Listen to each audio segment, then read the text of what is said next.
جمال الوجود بذكر الإله وتصفو الحياة بنور هدى.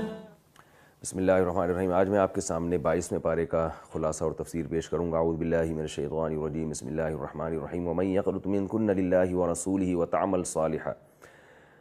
امہات المومنین کو خطاب تھا پچھلے پارے کے اختتام میں کہ اگر تم دنیا کی زندگی چاہتی ہو تو نبی تمہیں اپنی زوجیت سے نکالنے کے لیے تیار ہیں، اور اگر اللہ اس کے رسول کی اطاعت کرتی ہو تو اللہ تعالیٰ نے تمہارے لیے دگنا اجر تیار کر کے رکھا ہوا ہے. اسی کا اعلان کیا گیا اس پارے کی پہلی آیات میں، اور اس میں مزید بھی کچھ احکام دیے گئے. فرمایا وقرن فی بیوتکن ولا تبرجن تبرج الجاہلیۃ الاولی، کہ اپنے گھروں میں قرار پکڑو اور زمانے جاہلیت کی طرح بازاروں کی زینت مت بنو. یہ مسلمان عورتوں کو خطاب ہے امہات المومنین کے واسطے سے. اور یہ بھی بتایا گیا کہ ان المسلمین والمسلمات والمؤمنین والمؤمنات والقانتین والقانتات، کے جتنے بھی اسلام کے احکام ہیں، نماز ہے، زکوٰۃ ہے، حج ہے، صدقہ ہے، روزہ ہے، اور جتنے بھی حکام ہیں اپنی عفت اور پاک دامنی کی حفاظت کرنا، ان تمام حکام میں مرد اور عورت برابر ہیں. ایسا نہیں ہے کہ مردوں کو تو نیکیاں کریں گے تو ثواب ملے گا، عورتوں کو ثواب نہیں ملے گا. تو بعض خواتین کو اشکال ہوا تھا کہ بھئی ہمارے لیے بھی کیا یہ دین ہے؟ تو بتایا گیا کہ یہ دین سب کے لیے ہے، مردوں کے لیے بھی، عورت کے لیے بھی. کوئی بھی صدقہ خیرات کرے گا تو اللہ نے ان سب کے لیے اجر عظیم تیار کر کے رکھا ہوا ہے. اس کے بعد پھر متبنہ کی زوجہ کے احکام بیان کیے گئے ہیں، جو میں نے پچھلے پارے میں بھی اس کا تذکرہ کیا تھا، کیونکہ صورت وہی ہے، سورہ احزاب چل رہی ہے، تو یہ متبنہ کا تذکرہ میں نے پچھلے پارے میں کیا. دو حقیقت میں یہ 22ویں پارے میں ہے، لیکن صورت ایک تھی تو اس لیے اس مناسبت سے اس کا تذکرہ پچھلے پارے میں آ گیا. تو اس میں اللہ تعالیٰ نے حکم دیا کہ جو منہ بولا بیٹا ہوتا ہے وہ حقیقی بیٹا نہیں ہوتا، لہذا اس کی بیوی سے نکاح کرنا تمہارے لیے جائز ہے. اور جو بنائے ہوئے رشتے ہیں ان کو حقیقی رشتوں کی طرح مت سمجھا کرو. وراثت کے حکام اور دیگر تمام حکام میں جو حقیقی رشتہ ہے وہ اس کو ترجیح ہے ان رشتوں پر جو آپ نے اپنے اختیار سے، یعنی خود زبان سے محض وہ بنائے ہیں، جبکہ حقیقت میں کوئی خونی رشتہ قائم نہیں ہوتا. اسی پارے میں اللہ تعالیٰ نے یہ بھی بتایا کہ رسول اللہ صلی اللہ علیہ وسلم خاتم النبیین ہیں، اور یہ بھی بتایا کہ اے ایمان والو، جب تم نکاح کرو اور رخصتی سے پہلے بیوی کو طلاق دے دو تو پھر عورت پر کوئی عدت لازم نہیں ہے. مسئلہ ہے، آپ فقہاء سے، علماء کرام سے سنتے رہتے ہیں، تو اس کا بھی ذکر ان آیات میں کیا گیا. اور رسول اللہ صلی اللہ علیہ وسلم کو بتایا گیا کہ آپ کے لیے نکاح کن کن عورتوں سے حلال ہے. اس میں خاص طور پر آپ کی پھوپھی کی بیٹیاں اور خالہ کی بیٹیاں اور ماموں کی بیٹیاں اور چچا کی بیٹیوں کو الگ سے ہائی لائٹ کیا گیا ہے کہ ان سے نکاح بھی آپ کر سکتے ہیں، جو حقیقت میں پوری امت کے لیے ایک یعنی حکم ہے کہ ہماری اس امت میں، کیونکہ نصارہ میں ایک باقاعدہ فرقہ تھا جو کزن میرج کو ناجائز اور حرام سمجھا کرتا تھا، جس کے اثرات آج بھی ملتے ہیں. تو اسلام نے بتایا کہ اسلام میں کزن میرج بالکل جائز اور ایک پاکیزہ کام ہے. اور یہ بھی بتایا گیا کہ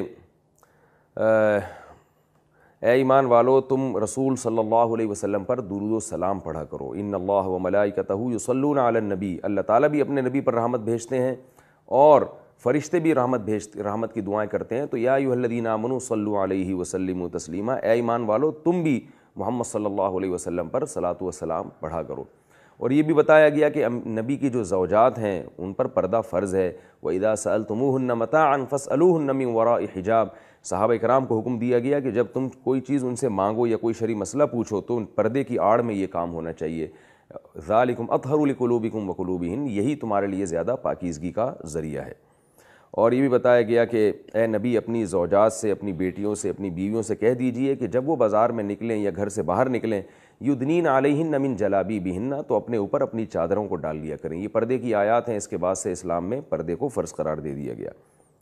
اس کے بعد اللہ تعالیٰ نے سورت کے اختتام میں صحابہ کرام کو اور قیامت تک آنے والے تمام مسلمانوں کو حکم دیا ہے کہ کوئی بھی ایسا کام نہ کریں جو نبی کی اذیت کا سبب بنے. یا ایھا الذین آمنوا لا تکونوا کالذین آذوا موسیٰ، ایمان والو بنی اسرائیل کی طرح مت بن جاؤ جنہوں نے موسیٰ علیہ السلام کو اذیتیں دیں. فبرأہ اللہ مما قالوا، لیکن اللہ نے موسیٰ علیہ السلام کو بری کر دیا ان سے. تو اللہ تعالیٰ اگر تم معاذ اللہ نبی پر کوئی الزام لگاؤ گے تو اللہ اس کی برات کا انتظام کر دے گا. تو یہ منافقین اس طرح کے کام کیا کرتے تھے، اس لیے اللہ تعالیٰ نے یہ تنبیہ فرمائی ہے. اور یہ بھی حکم دیا کہ یا ایھا الذین آمنوا اتقوا اللہ وقولوا قولا سدیدا، ایمان والو اللہ سے ڈرو اور جب بھی بات کرو تو راستی کی بات کیا کرو، درست بات کیا کرو. غلط بات مت کیا کرو۔ اس کے بعد سورہ سبا ہے۔ سورہ سبا میں اللہ تعالیٰ نے داؤد علیہ الصلاۃ والسلام اور سلیمان علیہ السلام پر جو اللہ کی خصوصی نعمتیں ہوئی تھیں ان کا تذکرہ کیا۔ وَلَقَدْ آتَيْنَا دَاوُودَ مِنَّا فَضْلًا یا جبال اوبی ماہو طیر کے پہاڑ اور پرندے داؤد علیہ السلام کے ساتھ اللہ کی تسبیح میں شریک ہوا کرتے تھے۔ اور النا لہ الحدید، ہم نے ان کے ہاتھ میں لوہے کو نرم کر دیا۔ اور سلیمان علیہ السلام کے لیے فرمایا کہ ہم نے ہواؤں کو ان کے تابع بنا دیا، جنات کو ان کے تابع بنا دیا۔ یعملون لہ ما یشاء من محاریب و تماثیل و جفان، ان کل جواب بڑی بڑی چیزیں بنایا کرتے تھے، عمارتیں بنایا کرتے تھے۔ اتنی طاقتیں اور قوتیں دیں سلیمان علیہ السلام کو، لیکن جب موت کا وقت آئے تو سیکنڈوں میں آپ کی موت واقع ہوئی ہے اور لوگوں کو پتہ ہی نہیں چلا کہ آپ پر موت واقع ہو چکی ہے۔ فلما خر تبینت الجن تأکل من سأتہ، ایک کیڑا تھا جس نے آپ کی لاٹھی کو کھانا شروع کیا، اس سے توازن خراب ہوا اور سلیمان علیہ السلام جب زمین پہ گرے ہیں تو پھر جنات کو پتہ چلا کہ آپ کی موت واقع ہو گئی ہے۔ اللہ فرماتے ہیں کہ اگر جنات کو پہلے پتہ چل جاتا کہ آپ کی موت واقع ہو گئی ہے تو وہ جتنی مشقت والے کام میں لگے ہوئے تھے جنات نہ لگتے۔ اس سے پتہ چلتا ہے کہ جنات عالم الغیب نہیں ہوتے۔ قوم سبا کا اللہ نے اس صورت میں واقعہ بیان کیا ہے جس کی مناسبت سے اس صورت کا نام سورہ سبا ہے، کہ ایک قوم تھی جس کو ہم نے بہت نوازا تھا، ہر قسم کے رزق کی بہتات تھی، مگر انہوں نے اللہ کی ناشکری کی تو ان پر کیسا عذاب آیا کہ وہ ساری کھیتیوں کی جو ان کی بہاریں تھیں اللہ نے چھین لی اور اس قوم کو قحط کے اندر مبتلا کر دیا۔ اس صورت میں اللہ تعالیٰ نے توحید کے مضمون کو بھی بہت زیادہ اہتمام سے بیان کیا ہے کہ لا تنفع الشفاعۃ عنہ الا لمن اذن له، اللہ کے ہاں زبردستی شفاعت نہیں ہے، جیسے کہ مشرکین کہا کرتے تھے کہ ہمیں یہ لوگ بخشوا دیں گے۔ اللہ نے فرمایا کہ کوئی زبردستی اللہ کے ہاں کسی کو نہیں بخشوا سکتا، جس کی اجازت ملے گی اور جتنی اجازت ملے گی اتنی ہی شفاعت ہوگی، اور شفاعت کرنے والے بھی اہل ایمان ہوں گے، اہل ایمان کے علاوہ کسی کو شفاعت کی اجازت نہیں ہوگی۔ یہ بھی بتایا گیا کہ جب اہل جنت جنت میں اور اہل جہنم جہنم میں جائیں گے تو جہنمیوں میں جو ماتحت لوگ ہیں وہ اپنے بڑوں سے، وڈیروں سے، سرداروں سے جھگڑا کریں گے۔ قال الذین استضعفوا للذین استکبروا لولا انتم لکنا مؤمنین، اگر تم نہ ہوتے تو ہم ایمان پہ آ جاتے، تمہاری وجہ سے ہم بھی جہنم کی آگ میں جل رہے ہیں۔ تو جو بڑے تھے وڈیرے تھے وہ کہیں گے کہ انحن صددناکم عن الہدی بعد اذ جاءکم، تمہارے پاس جب ہدایت آئی تو ہم نے زبردستی نہیں تم کو روکا، بل کنتم مجرمین، تم ہی مجرم ہو۔ پھر کمزور لوگ کہیں گے کہ بل مکر اللیل والنہار اذ تأمروننا، یہ دن اور رات کی تمہاری تدبیریں تھیں جن کی وجہ سے ہم اس گمراہی کے راستے پر چلے ہیں۔ تو یہ اس طرح سے ایک دوسرے پر الزام ڈالیں گے، لیکن اس الزام کا ان کو کوئی فائدہ نہیں ہوگا، اور چاہے وہ ماتحت ہوں چاہے وہ بڑے ہوں، دونوں جہنم کی آگ میں جل رہے ہوں گے۔ پھر اس صورت میں اللہ تعالیٰ نے ہمیں یہ بھی بتایا ہے کہ تمہارے مال اور اولاد ایسی چیز نہیں ہے کہ اس کی کثرت پہ تم فخر کر کے جنت میں داخل ہو جاؤ، تو وہ مال وہ اولاد جو تمہیں اللہ سے قریب کر دے وہ تو تمہارے لیے جنت میں جانے کا سبب بن سکتی ہے، ورنہ محض مال کی کثرت اور اولاد کی کثرت جو تمہیں معاشی لحاظ پہ مضبوط کرے، یہ مضبوطی قیامت کے دن تمہارے کام نہیں آئے گی اگر اس کے ساتھ اچھے اعمال نہیں ہوں گے۔ اور اس صورت کے آخر میں ایک بہت دلچسپ مضمون ہے، وہ یہ کہ اللہ تعالیٰ نے اپنے نبی سے کہا کہ ان سے کہہ دیجئے اعیذکم بواحدہ، میں تمہیں ایک بات کہتا ہوں اس پہ غور کرو، ان تقوموا للہ مثنی وفرادا ثم تتفکروا ما بصاحبکم من جنہ۔ تو بتایا گیا کہ محمد صلی اللہ علیہ وسلم جو تمہیں دعوت دے رہے ہیں تو تم دو دو تین تین مل کے غور کرو کہ کہیں یہ مجنون تو نہیں ہے، تو تمہارا ضمیر خود کہے گا کہ یہ مجنون نہیں ہے۔ جب یہ مجنون نہیں ہے تو ان کو کیا پڑی کہ پوری قوم سے ٹکر لے کر پوری قوم کے نظریات کے خلاف، پوری قوم کے جس قوانین پر عمل کر رہی ہے اس کے خلاف ایک نئی شریعت پیش کریں۔ تو ظاہر ہے یہ سب اس بات کی علامتیں ہیں، اور اس پہ کوئی اجرت بھی نہیں مانگ رہے تم سے، یہ تو یہ سب اس بات کی علامت ہیں کہ یہ اللہ کے سچے نبی ہیں، سچے پیغمبر ہیں۔ تو تم تنہائی میں جا کے یا دو دو تین تین مل کے اس بات پر اچھی طرح سے غور کرو، اس کے بعد فیصلہ کرو۔ اس کے بعد سورہ فاطر ہے۔ سورہ فاطر میں اللہ تعالیٰ نے بتایا کہ فاطر یعنی پیدا کرنے والا آسمانوں اور زمینوں کا وہ اللہ تعالیٰ ہے جس نے فرشتوں کو پیدا کیا، اور ما یفتح اللہ للناس من رحمت، اعلان کیا گیا کہ اللہ کسی کے لیے رحمت کا دروازہ کھول دے تو کوئی اس کو بند نہیں کر سکتا، اور وہ اگر وہ رحمت کا دروازہ بند کر دے تو دنیا میں کوئی ایسا نہیں ہے جو رحمت اس کے دروازے کو کھول سکے۔ اور یہ بتایا گیا یا ایھا الناس ان وعد اللہ حق، ہے لوگوں اللہ کا وعدہ، قیامت کا جو وعدہ ہے وہ سچا ہے، لہذا تمہیں شیطان یا دنیا اس وعدے سے غافل نہ کر دے اور دنیا کی زیب و زینت میں پڑھ کر تم کہیں آخرت کو بھول نہ جاؤ۔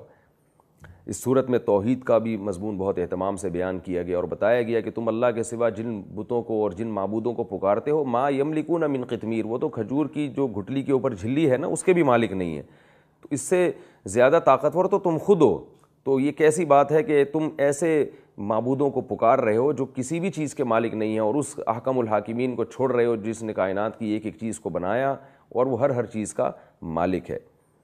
اور یہ بھی بتایا کہ یا ایھا الناس انتم الفقراء الی اللہ واللہ هو الغنی الحمید، اے لوگو تم سب کے سب اللہ کے در کے بھکاری ہو، فقیر ہو، اور اللہ ہے جس کو کسی کی پرواہ نہیں ہے، جو ہر چیز سے مستغنی ہے، بے نیاز ہے۔